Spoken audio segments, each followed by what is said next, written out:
كابتن سيد يعني الاسئله اختلفت دلوقتي، لكن دايما كنت سؤال بساله لك وانت ضيف وبتحلل ان دايما اللي بيتقال ان النادي الاهلي مركز جدا جدا جدا مع لعيبه نادي الزمالك.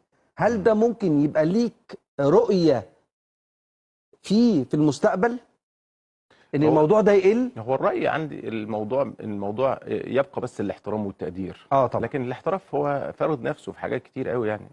انت ليك سياسة ومدرسة، والأندية التانية لها سياسة ومدرسة، لكن في احتراف. المهم بس يبقى الاحترام متبادل. يعني المدرسه ان انت تاخد لعيبه الزمالك دي مدرسه؟ انهي مدرسة انت يعني انت بتقول كل واحد ليه مدرسته. احنا لو جينا هي بس مدرسه الاهلي ياخد لعيبه الزمالك؟ لو انت بتتكلم في الوقت الحالي بس بالراحة.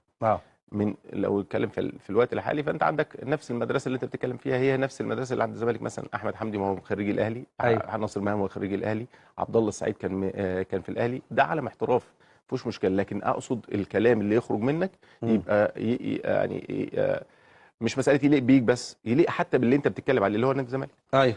طيب يعني ده معناه ان في بالك وفي عقلك برضو ان الموضوع ده يقل شويه، ان انتقال لعيبه الزمالك للاهلي اللي يتاخد عليك بس هو الاحترام والتقدير للناس. لكن في طبعا. النهايه في احتراف. هو انت هتاخد لعيب بخناقه؟